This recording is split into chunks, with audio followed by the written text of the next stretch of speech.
Hidden in the heart of Cordillera Mountains, a centuries-old tradition is fighting for its future. In Sagada, gold isn't just found in the earth, it's also woven into the very fabric of community, culture, and survival. Imagine a world where miners risk everything not just for gold, but for the right to protect their land, their health, and their heritage. What if the answer to responsible mining lies not in big corporations, but in the hands of a small, determined group of locals? Today we meet Joseph Patilao, a miner, a leader, and a visionary who's going to share how the rules of small-scale mining in Sagada has evolved over the years.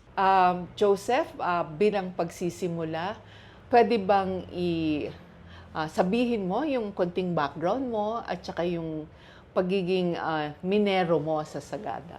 Thank you, ma'am, for having me. Nagsimula po ako nung 2001, then 2001 to 2004 here in Pidilisan. But then in 2007 to 2010, nagtrabaho ako sa Nueva Vizcaya, doon sa DDPO.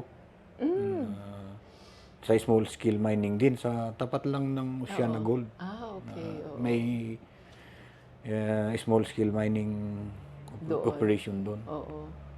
And 2013 to 2022, 23, ako'y naging barangay official sa barangay namin. But back in 2019, bumalik ako sa small scale mining sa Pidilisan. And then 2014, ako'y naging presidente ng asosasyon. So, sa pakinig ko, mukhang 10 taon, ano? You've been the president for 10 years? 2014 to 2024, almost more than 10 years ba yun? Barangay official barangay from official 2013 to Okay. 2023. 2023. Pero ang pagiging presidente mo ng association ay mula nung 2024 hanggang last ngayon. year. Nung isang taon lang. Okay. Matagal pa lang barangay official si Joseph at nung nakaraang taon ay naging presidente na ng ISMAY. Alam nating lahat na ang Sagada ay napakayaman ng kanilang kasaysayan tungkol sa maliit or small scale mining, ano? Pwede bang pakikwento rin sa amin kung paano ang pagbabago ng industriyang pagmimina dito sa community? The history of small-scale mining in Sagada dates back to the early 1970s when artisanal gold-scale mining operations began to gain prominence. Initially, there was a resistance from the community elders who were deeply connected to our traditions and nature. However, sa napakahabang proseso ng pag-uusap para makumbinsi yung mga aming elders, noong 1990s, nagkasundo na yung mga elders at saka yung mga minero. Sige, pwede nating pahintulot yung pagmimina. However, merong kayong maitulong din sa komunidad, hindi lang sa pagmimina. Kaya doon nagka-agrihan yung mga minero. Doon nagsimula yung, kasi may kami doon, may cultural na taon-taon na ginagawa yung pag-aalay ng isang baboy na inahin ng mga matatanda sa mga cultural namin, tawag namin doon wango. Start of planting rice and preparing the rice fields. Kaya doon na-accept ng minero na babayaran nila kada taon yung isang inahing baboy na iaalay ng mga matatanda sa kultura. Kaya doon napag-usapan din na basta walang harmful chemical, yun nag-commit naman yung mga minero. Kaya hanggang ngayon, ganyan pa rin yung practices sa artisanal namin. Ano pala, may kondisyon, yung pagpayag na pagbigyan pahintulot yung pagmimina. Una, na walang paggamit ng harmful chemicals. Pero matanong ko lang, Joseph, yung bago yung kasunduang yun, gumamit ba ang mga minero ng mga harmful chemicals kagaya ng mercury? Yes, ma'am. Noong 1970s pa, gumamit sila ng mercury. Mm-mm. Kaya lang, nung nakita nila yung masamang epekto sa environment at saka agricultural, binawal. Kaya nga, nag-react din yung ibang mga downstream barangays, not only in northern Sagada, downstream barangays, example yung mga barangay sa eastern Sagada, yung mga barangays ng Bonto. Kaya yun, nagkaroon kami ng agreemento na bawal po yung mercury, yung mga hazardous chemicals. Kaya yun, na-maintain hanggang ngayon talaga. Saka nung sa pag-unlad ng ating minahan, Mm-mm. nakita namin na hindi pala aplikado yung mercury, especially yung mercury.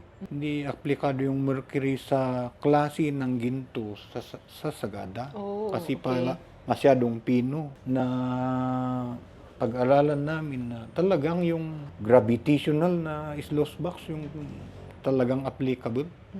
So maliban sa epekto sa kalusugan, hindi lang ng mga nagmimina at saka nagproproseso, may mga ano rin, nakita kayong hindi yun pinaka-applicable nga, tawag, sabi mo, no? Hindi siya yung best na proseso para ma-extract yung ginto. Napag-alaman natin dahil sa proyektong ng Planet Gold, kayo ay nagkaroon ng pagkakataon na mabigyan ng mercury-free processing system na ngayon ginagamit nyo. So, ano yung importansya? Ano yung epekto sa inyong mga minero doon? It operates using gravity concentration methods without any harmful chemicals.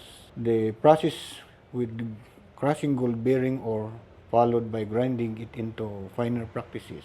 When we use then shaking tables to separate gold from lighter materials based on density differences. The system allows us to recover at least 60% of gold without compromising our health or environment. And also, yung waste materials namin, yung parang yung tubig, binago niya kasi yung environment nga may i-put up tayong mas effective na tailing pan kung saan nagsisettle down yung waste material. yung waste materials before bago siya ma-release sa environment. So, napakalaking bagay yung yung mercury-free processing system na yan or MFPS na yan, ano? So, nakikita natin base sa sinabi mo na gravitational methods lang at nagpati yung kanyang waste material na galing doon sa processing yun ay malinis din at saka mas efficient, no? So, 60%. Itong laki ba ng gold recovery ay paano ito? Sabi dito 60%. Mas malaki ba ito kaysa dati yung proseso? Actually, parehas, ma'am. Yun lang na shorten yung time Okay. ng processing. Mas mabilis ngayon? Mas mabilis. Okay. At saka, nalisin pa yung manpower natin sa pagtatrabaho, pagpaprocess ng gold. Oo. Ang laki talaga, no? Yung efficiency, bilis, at saka yung manpower requirement, yung dami ng taong kailangan sa pagproseso. So, malaking improvement yan, no? Na makikita natin sa gold recovery. At at saka ang pinakamalakas na factor diyan ay sa kalusugan, di ba? Gawa ng mercury free na nga, mas malinis yung waste material, kayo ay mas safe pa, di ba? Pero syempre ito bagong proseso ito. May mga trainings ba naman ang mga kasamahan mo o kayo mismo para mas maging maayos ang pagpapatakbo ng prosesong ito? We have partnered with the organization like Planet Gold Philippines to provide training at the MFPS, understanding sustainable mining practices. These programs focus on skills development and safety protocols, ensuring that all miners are as well as equipped to utilize the new system effectivity. And also, ma'am, we have partnered with the MDRRM, MC Oh, okay. Sagada, Oo. na nakipag-collaborate sila sa MGB, sa Red Cross, sa Planet Gold Philippines. Yun, sila yung mga yung mga resource namin kung paano, halimbawa yung mga Red Cross at LDRRM, Municipal Disaster Risk Management Council, sila yung nakatutok sa amin sa pag-train regards yung sa mga public safety, kasi required yan talaga sa trabaho. Also assistance from Red Cross, yung mga technical persons na saka may ano din yung MGB at saka MGB Regional, MGB CAR at saka Planet Gold Philippines, ma'am. So sa binanggit mo, malaking bagay din pala yung tulong ng ibang ahensya, no? Kasi ang isang malaking consideration po sa pagmimina, kung malaki man o maliit, ay ang safety measures, ano? So ang pagkakaalam ko, kinakailangan ang bawat operation, small scale man, kagaya ninyo, ay kailangang may safety and health management program. So yung tulong ba na yon, Joseph, ay nakatulong sa pagbuo nyo ng safety and health management program nyo, itong mga tulong na nanggaling din sa iba-ibang ahensya? Opo, ma'am, kasi unang-una, ma'am, kahit hindi mining, safety talaga yung pinagtutuunan. Kaya yun, sa aming small scale mining, talagang appreciate namin yung tulong mula sa mga agencies na nag-provide sa atin ng training. Na-realize din sa atin na may kulang pa pala. Talagang kulang regard sa public safety, paghahanda. Talagang nakakabuti sa amin. Kasi aanuin mo yung income kung mamamatay ka. Okay, Oo naman. Maibang dako naman tayo. So, yung pagkatapos ng ating usapan sa patungkol sa health and safety, ano naman yung epekto ng small-scale mining na ito sa ekonomiya ng Sagada? Marami, ma'am, yung mga unang-una sa employment. Kasi sa kabuhayan at saka yung employment nga, na-employ natin mahigit sa 350 may minero. Plus yung mga 50 na makos nating mga kababaihan. Kaya talagang blessing ito sa amin. Kasi pag nagre-rely ka lang sa agrikultura, hindi sapat yung agrikultura. Kaya habang kami sa agrikultura, sa mga palayan, tinatrabaho din namin yung palayan, na isasabay rin sa pagmimina. Kaya malaking tulong din sa amin yan. At saka natin sa barangay at saka munisipyo, may obligasyon tayo sa natutulungan natin. Nagbabayad kayo ng buwis? Nagbabayad. Halimbawa, sa working permit lang. Oo. Every miner in the association must have working permit. Oo. So, may babayaran sa babayaran. munisipyo o sa barangay? Sa barangay. Okay. Oo. Din kami sa mga bilihin tulad ng mga pagkain. Kami yung mga minero sa Sagada, kami yung isang pinakamalaking bumibili ng bigas. Lahat ng mga mga bilihin sa Sagada, sa munisipyo, sa palengke. Sa building ng silaw, kami yung isang napakalaking contributor. Kasi kailangan nyo ng malaking kuryente. Oo. Yan, ma'am. At saka din, tumutulong din yung namin, kung may community, mayroon din kaming community development programs. Okay. Kahit na konti-konti lang, sa akin malaki na yun. Malaking bagay na para sa komunidad. Oo. So, parang ano rin pala, no? Parang sa large scale. Ang large scale kasi obligado ring magbigay ng pondo para sa community development. Okay? So, ngayon naman, nabanggit mo kanina na medyo bago pa lang yung yung mga permits ninyo, no? Yung una, yung declaration ng minahang bayan. Siyempre, nauuna yon.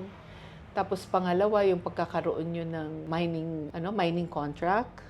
Pangatlo, yung processing license, mineral processing license. Ano yung mga pinagdaanan ninyo para ma-comply itong mga regulasyon at saka na lalo na nung kayo ay pumasok sa mercury-free na practices ng pagmimina? Compliance involves in registering with the government bodies like the Mines and Geosciences Bureau, MGB, and adhering to environmental regulations. We also emphasize community-led initiatives that respect our traditions while aligning with national policies on responsible mining. Nabanggit mo nga kanina, siguro off-cam kanina, na kasi na dumanas kayo ng pagkahinto, no? So, pagkahinto ng inyong pagbimina at naramdaman nyo yung hirap ng kakulangan ng ng panggastos at kabuhayan, kaya kayo'y talagang nagpursige, yung mga kasamahan mo at kayo ay nagpursiging makuha lahat itong mga permits and license na to. So, ngayon naman na going strong na, sabihin natin, andyan na lahat yung mga kinakailangang mga permits and licenses. Kayo naman ay, ano naman ang mga long-term goals? Kung ano bang mga balak ninyo sa hinaharap bilang isang samahan ng small-scale miners? Unang-una, ma'am, before I answer that question, ma'am, mayroon pa kasi kaming isang hindi pa naaatin na sana bukas o sa darating na araw ay ma-approve na. Kasi yung ibang mga requirements and license mayroon na. Sana nga yung natin sa MGB ma-approve na yung ore travel permit. Kasi yun pa lang yung kulang sa amin. Okay, oo, para para libre kayong mag-transport ng ore ninyo. Oo. Kasi balikan natin, ma'am, yung sa kanina, yung mineral processing system lang on gravitational practices. So partial lang yun. So partial may yun. mga naiwan pang ginto sa waste material. Waste materials. Tama nga naman. Oo. At sa natin, sa minahan natin, bawal talaga yung mga chemical tulad ng mercury at mga hazardous waste. Kaya kailangan natin ibenta sa ibang buyer outside the province yung mga waste materials. Kasi may ginto pa yun. May ginto pa. Sayang. Oo. Kaya yun, kailangan natin yung OTP, yung ore travel pass.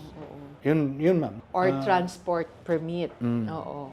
Sa hinaharap, ma'am, kasi pag na yan, tapos na yan, ang pangarap natin sa asosasyon is sana'y maging modelo sa lahat ng mga may minahan dito sa ating probinsya at maging sa lahat na kalapit probinsya sa Northern Luzon, sa CAR, sana'y maging modelo tayo. Kaya sa mga kasamahan kong mga minero, dapat tayo ay i-comply lang, mag-comply lang, hindi lang sana sa papel, kundi sa gawa din.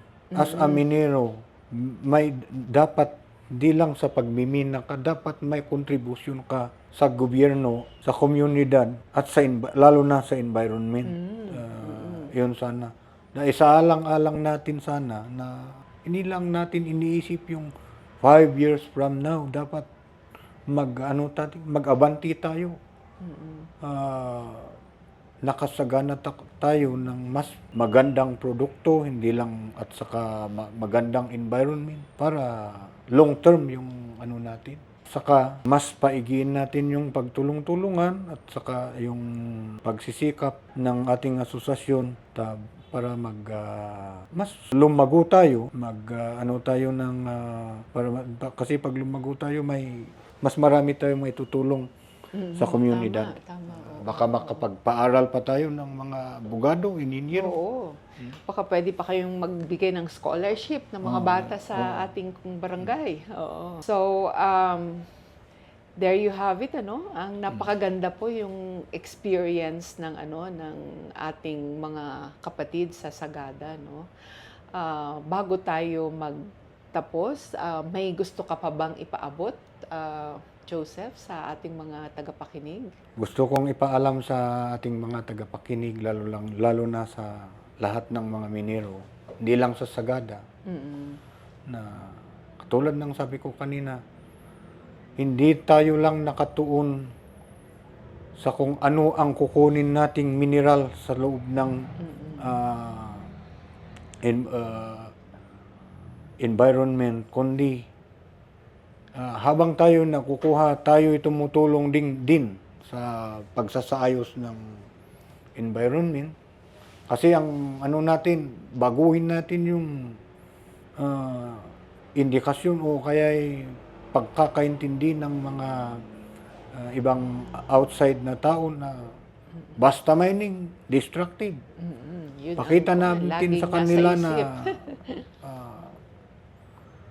ang mining ay hindi lang nakakatulong sa atin, kundi tayo ay isang organisasyon o kaya individual na tumutulong din sa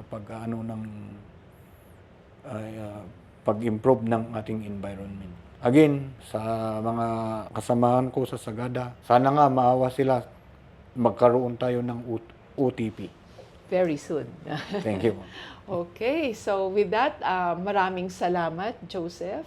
Napaka-laking bagay at nakakabukas ng ating pananaw kung ano talaga ang pwedeng mangyari kung ang ating pagmimina ay very responsible. So, with this discussion, nakita po natin na ang responsible and sustainable mining ay achievable as long as ang ating mga stakeholders, ang ating community ay empowered. So, kayang-kaya pala nating na ma-achieve yung responsible mining na yan. So, with that, maraming salamat din po sa inyong taga-panood at taga-pakinig dyan for sharing your time with us.